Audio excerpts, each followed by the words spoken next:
tu viens? Inutile question, nous suivons ton chemin.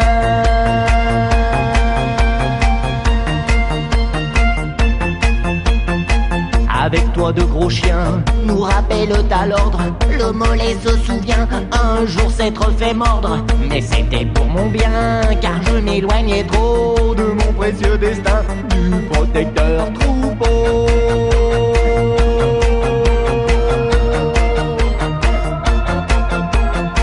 Certains ont la tremblante et rebelle souvent, maladie terrifiante aux effets persistants. Moi non, je suis normal, je vis et je grossis. Atteindre le quintal et c'est le paradis.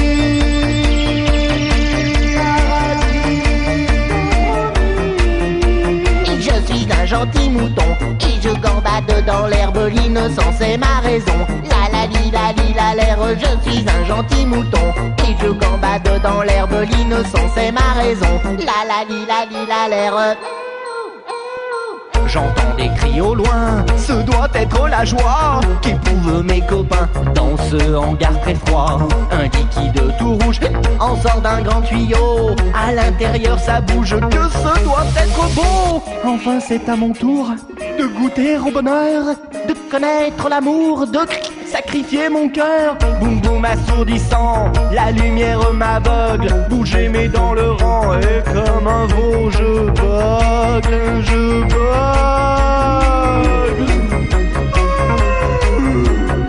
Je m'amuse et m'éclate avec des torboyaux. Sans être psychopathe, j'avais changé de peau. Ascension, ascension, rien ne sera plus bon pour un simple mouton que finir en gigot.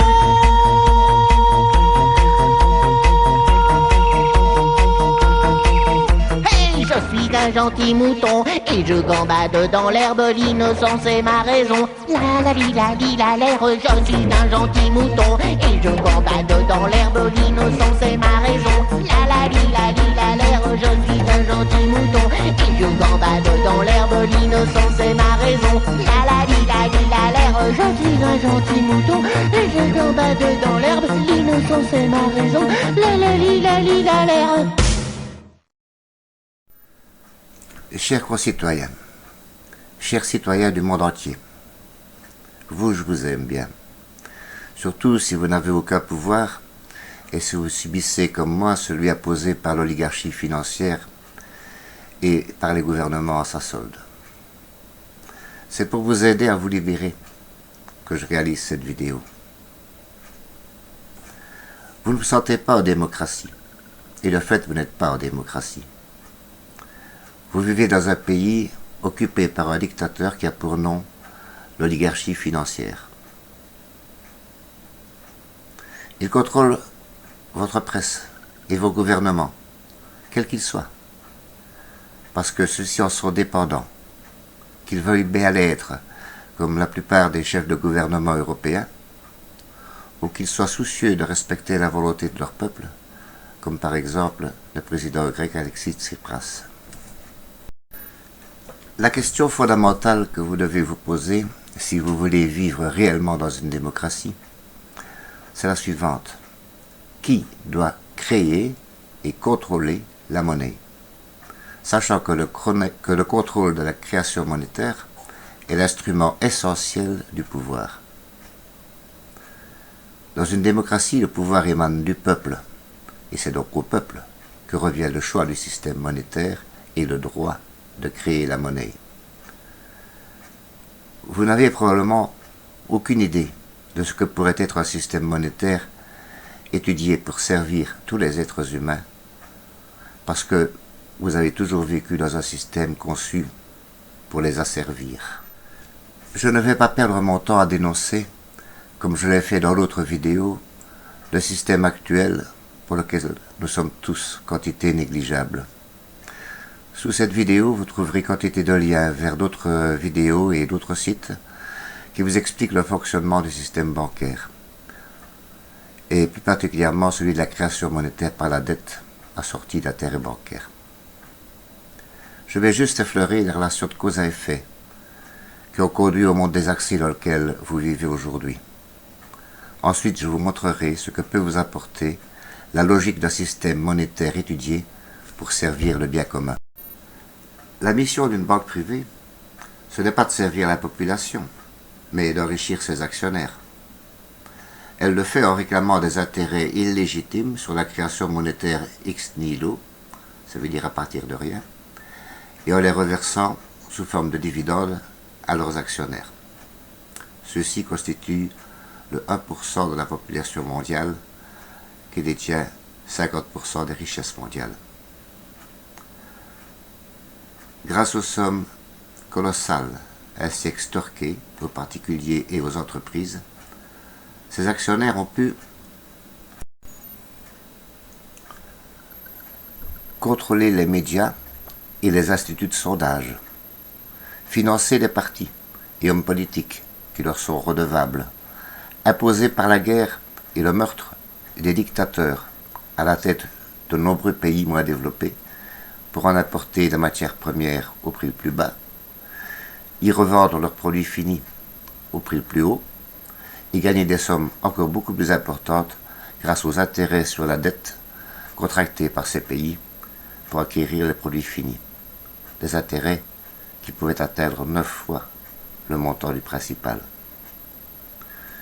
Ils ont pu créer ou soutenir par leurs investissements des multinationales dans tous les secteurs, non pas dans le but de servir l'humanité, bien qu'elle soit parfois utile, mais bien d'en tirer les plus gros dividendes possibles.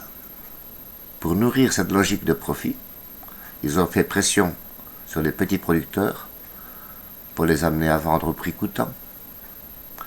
Et ils abaissent les salaires des travailleurs quand ils ne les licencient pas, tout simplement. Et ils sont donc à la cause des faillites et du chômage.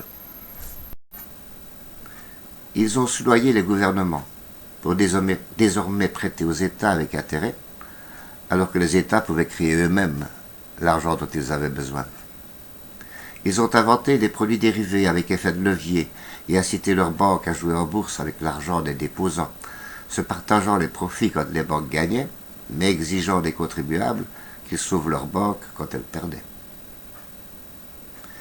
Ils ont inventé des produits comme les fonds de placement, qui ont spéculé sur des obligations de plusieurs États de la zone euro et provoqué artificiellement la faillite de la Grèce. À ce sujet aussi, vous trouverez des liens vers des vidéos sous celle-ci. Bref, ils sont responsables de la mort de centaines de millions d'êtres humains dans le monde entier et de la plupart de nos problèmes de société.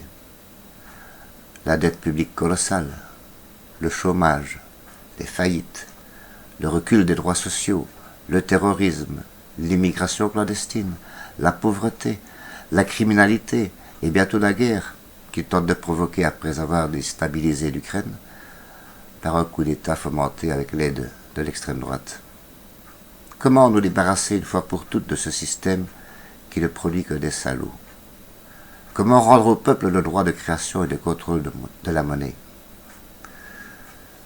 Et c'est beaucoup plus simple que vous ne le croyez. Étape 1. Nous nationalisons provisoirement. Quand je dis provisoirement, vous verrez que par la suite, les banques disparaîtront. Donc nous nationalisons provisoirement toutes les banques établies sur notre territoire, de préférence sur le territoire européen en général, sans compensation pour les actionnaires. Et nous traduisons en justice pour association de malfaiteurs ceux d'entre eux qui oseront protester, comme le fait actuellement l'Islande. Nous interdisons à ces banques nationalisées toute autre activité que la gestion des comptes courants et d'épargne. Étape 2. Nous instaurons le système Robin. Je l'appelle ainsi parce que ce héros légendaire reprenait au potentat de l'époque les impôts perçus et ajustements pour les redistribuer à la population. En quoi consiste le système Robin? Vous en avez déjà une idée si vous avez visionné les 2 premières vidéos Reprenons la monnaie. Dans ces banques nationalisées, nous créons pour chaque client 2 nouveaux comptes.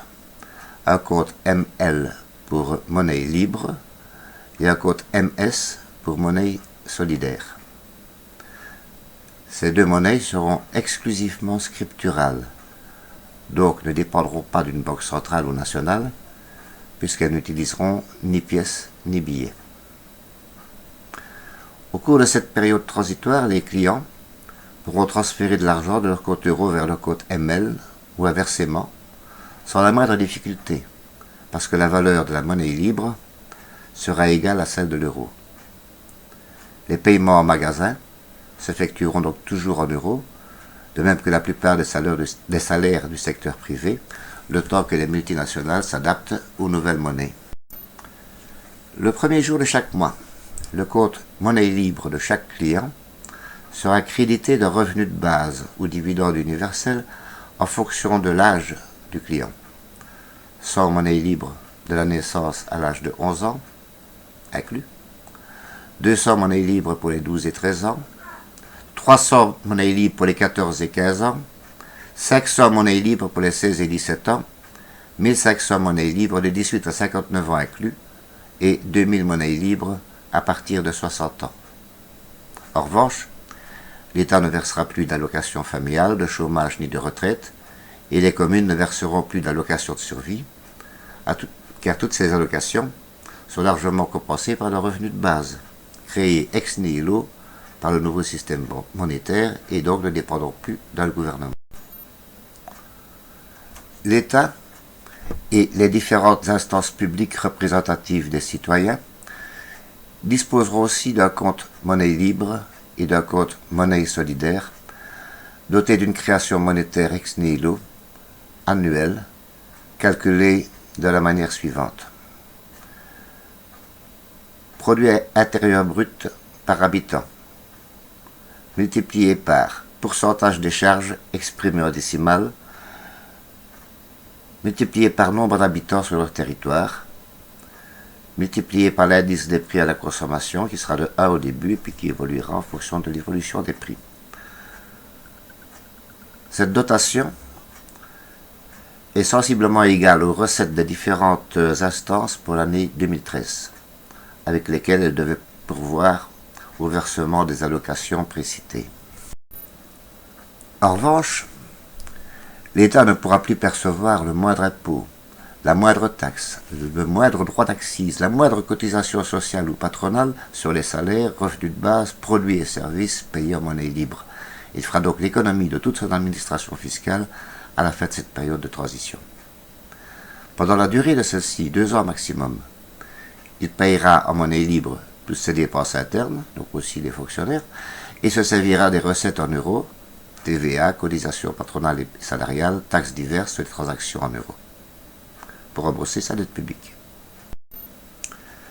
Les particuliers, les instances publiques représentatives, les entreprises et les associations sans but lucratif pourront solliciter en monnaie libre un crédit sans intérêt, automatiquement accordé si les remboursements mensuels pour le particulier, annuels pour les instances publiques, n'excèdent pas le tiers de leurs ressources correspondantes, et si la durée de remboursement ne dépasse pas l'espérance de vie du particulier ou 80 ans pour les instances publiques. Pour les entreprises et associations, les critères restent à définir. Nous n'avons pas encore parlé du compte en monnaie solidaire, parce qu'il est vide au départ, et parce qu'il est impossible d'y verser de la monnaie libre ou des euros, bien que la valeur de la monnaie solidaire soit toujours liée à celle de la monnaie libre. Alors que le compte monnaie libre est un compte courant, qui ne produira jamais un centime d'intérêt, le compte en monnaie solidaire rapporte un intérêt annuel de 7,5% sans fluctuation possible. Mais comment en profiter, puisqu'on ne peut rien transférer sur ce compte? Je vous explique. Ce compte se remplit par une création monétaire liée à une création de richesse sociétale. Toute création monétaire doit être liée à une création de richesse pour que l'économie reste saine. C'est le cas du revenu de base, si vous le dépensez. C'est le cas du crédit sans intérêt, parce que vous l'utiliserez pour un achat important ou pour lancer une entreprise. Et c'est aussi le cas pour la création monétaire sur un compte en monnaie solidaire.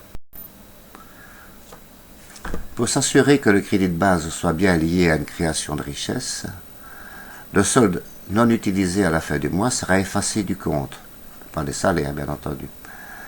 Mais vous aurez la possibilité de le dépenser avant ou de faire un don à une association sans but lucratif. Concrètement, si vous faites un don à une association sans but lucratif active dans le domaine écologique, humanitaire, social, culturel, pédagogique, sportif amateur ou lié à la recherche médicale, vous aurez droit à une création monétaire sur votre compte monnaie solidaire correspondant à 75% du montant de votre don.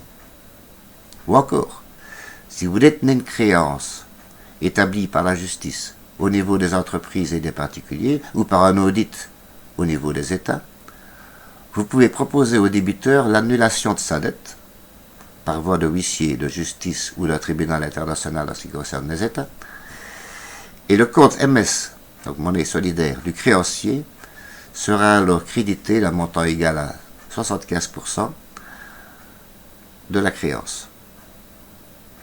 Il jouira d'un intérêt annuel de 7,5%. Bien sûr, il sera possible à tout moment de transférer des monnaies solidaires sur un compte monnaie libre. Mais les monnaies solidaires deviendront immédiatement des monnaies libres et le mouvement inverse ne sera pas possible. Vous constaterez immédiatement que si le système Robin avait été appliqué, la crise des subprimes n'aurait jamais eu lieu. Au lieu d'expulser les propriétaires américains qui ne pouvaient plus assumer les mensualités de leurs prêts, pour finalement détruire les maisons, afin de faire remonter le prix de l'immobilier, les créanciers auraient préféré annuler la dette, subir une perte temporaire pour un bénéfice futur plus important. Les intérêts. L'option immédiate du système Robin au niveau de l'Union européenne résoudrait instantanément le problème de la Grèce, au lieu de plonger tout un peuple de la misère noire. Et l'adoption de ce système dans le monde entier apporterait une solution définitive au problème de la faim, de l'absence de soins de santé, de la dette des pays pauvres. Étape 3. Grâce à la technologie d'aujourd'hui, chaque habitant est convoqué par son administration communale pour prendre livraison à un prix accessible pour tous d'un portefeuille banque électronique de la taille d'un smartphone, avec une connexion mâle d'un côté et une connexion femelle de l'autre, permettant un paiement rapide aux caisses de magasins ou au guichet des administrations ou encore de la main à la main entre particuliers. Ces portefeuilles banques sont équipés d'un programme crypté qui gère les comptes monnaie libre et monnaie solidaire selon les modalités que je viens d'évoquer. Ces portefeuilles banques sont équipés de la reconnaissance digitale. Le personnel de l'administration, sous bonne garde policière, consignera dans ses archives le numéro de série de l'appareil et veillera à ce que ce soit bien le propriétaire nominatif qui appose ses empreintes à la première ouverture, même si ce sont des enfants, et que celui-ci transfère immédiatement ses avoirs en monnaie libre et monnaie solidaire sur son portefeuille banque. À la première ouverture, le propriétaire du portefeuille banque devra introduire des données telles que ses éléments d'identité, son adresse, le numéro de série de son appareil, son code IBAN, un compte de 20 caractères alphanumériques qui sera ensuite crypté par l'appareil, ainsi que une ou plusieurs adresses e-mail sur lesquelles l'appareil devra envoyer une copie cryptée de chacune des transactions. Cette mesure, c'est une garantie contre le risque de perte de l'appareil ou d'agression. Il est même conseillé d'établir une redirection de ces adresses e-mail vers une autre adresse e-mail. De cette manière, il est absolument impossible d'agresser quelqu'un pour lui faire transférer ses avoirs sur un autre compte, sans faire immédiatement l'objet d'un mandat d'arrêt international. Les transactions de portefeuille banque à portefeuille banque seront cryptées et ne passeront pas par un serveur central. toute la monnaie sera décentralisée de manière à empêcher toute interception. Les instances démocratiques nationales, régionales et locales disposeront aussi d'un portefeuille banque programmé comme décrit à l'étape 2.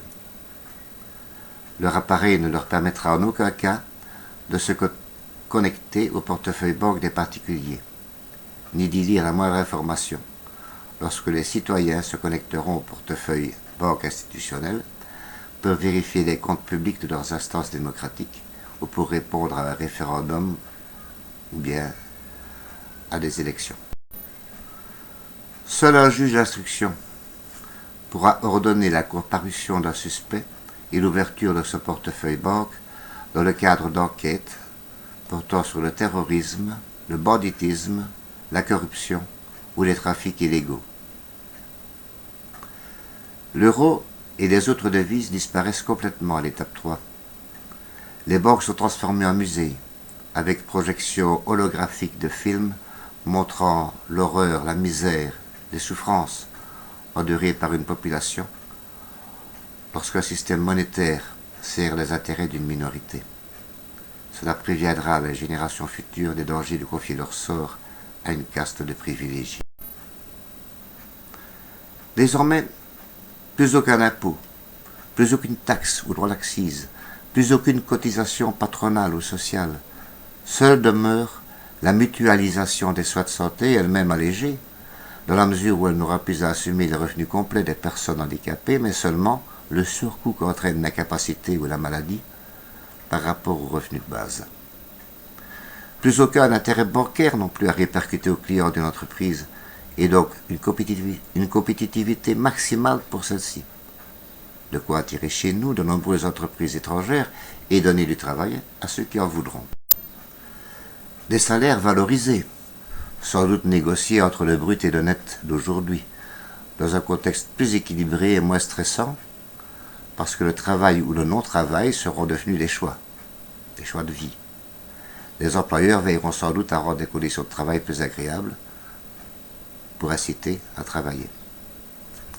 Au lieu de travailler la moitié de l'année pour l'État et l'autre pour l'oligarchie financière, les entrepreneurs et travailleurs travailleront toute l'année pour eux-mêmes et pour leur famille. Pour un couple, travailler à deux sera aussi un choix et non plus une nécessité vitale. Et surtout, plus de dettes, si ce n'est à l'égard de son propre portefeuille banque. L'État ne dépendra plus ni des banques étrangères, ni d'investisseurs autochtones ou étrangers, ni d'autres pays pour se financer. Il échappera ainsi à toutes les spéculations sur ses obligations, puisqu'il n'aura plus besoin d'en émettre. Et s'il advient, comme on le constate avec l'euro, qu'une monnaie unique pose des problèmes à des pays dont les atouts économiques ou les niveaux de vie sont différents, et ces problèmes pourront toujours être résolus par des dons qui, via le système de la monnaie solidaire, seront aussi bénéfiques pour le pays donateur que pour le pays bénéficiaire. Les États qui voudront concurrencer les pays adoptant le système romain ne le pourront tout simplement pas. Leur boulet au pied que constituent leur dette publique, les intérêts bancaires répercutés dans les prix, les taxes, les impôts, les handicaperont sans cesse. Et tous finiront par adopter le système romain. Le système bancaire actuel sera anéanti sur l'ensemble de la planète. Échec et mat, messieurs Rothschild, Rockefeller, Goldman et consorts. Chers concitoyens, chers citoyens du monde, ceci n'est pas un rêve, c'est votre futur. Vos grands-pères se sont battus pour votre liberté et pour vos droits sociaux. Je ne vous en demande pas tant. Si vous êtes heureux de payer des impôts, des taxes, des intérêts bancaires et des cotisations sociales ou de voir sans cesse s'effriter votre pouvoir d'achat, ne faites rien. Restez tranquillement dans votre coin comme le dernier pigeon applumé par les rapaces de la finance mondiale. Mais si vous voulez que ça change, si vous voulez vivre dans une vraie civilisation, alors faites en sorte que cette vidéo soit lue par des millions de personnes. Passez votre temps libre à la propager partout sur les réseaux sociaux, dans les forums, dans les boîtes e-mail des députés, journalistes, ministres, chefs d'État. Envoyez là vos réponses à tous les services administratifs et fiscaux qui vous contacteront pour vous réclamer une amende, un impôt ou une taxe. Gravez-la sur DVD pour la montrer à vos amis, voisins et connaissances qui ne sont pas branchés sur Internet, et pour la reposter sur YouTube, Vimeo, Dailymotion, etc., si elle venait à en disparaître. Quand l'opinion publique dans son ensemble sera au courant de cette alternative, alors le système Robin apparaîtra à tous comme une évidence et il sera appliqué. À présent, la balle est dans votre camp. Je n'ai pas la moindre ambition politique, ni celle d'un quelconque pouvoir. J'ai fait ma vie et dans le social. Je suis aujourd'hui retraité. Ma vie est presque finie. J'aimerais profiter du peu de temps qu'il m'en reste, à l'abri des soucis financiers, et avec la conscience tranquille d'avoir servi à quelque chose. Mais vous avez encore de l'avenir, ou des enfants et petits-enfants, des ambitions peut-être. Emparez-vous de ce concept. J'aurais pu essayer de le monnayer en offrant mes services à l'un ou l'autre gouvernement, mais je préfère le donner, le semer au vent, pour lui donner une chance de retomber en terre fertile, dans des esprits plus jeunes, plus dynamiques, plus motivés. Le système Robin n'est plus le mien, depuis qu'il est sorti de mon esprit. Il vous appartient à tous, mais ne le trahissez pas si vous espérez ma caution morale. Je m'éclipse devant vous, à vous de jouer. Bonne chance. L'État nous écrase d'impôts, il faut payer ses juges s'afflicaillent. Et si nous protestons trop haut, au nom de l'ordre qu'on nous mitraille, les maîtres ont changé sans foi, c'est le jeu de la politique. Quels que soient ceux qui font les lois, c'est bien toujours la même clique.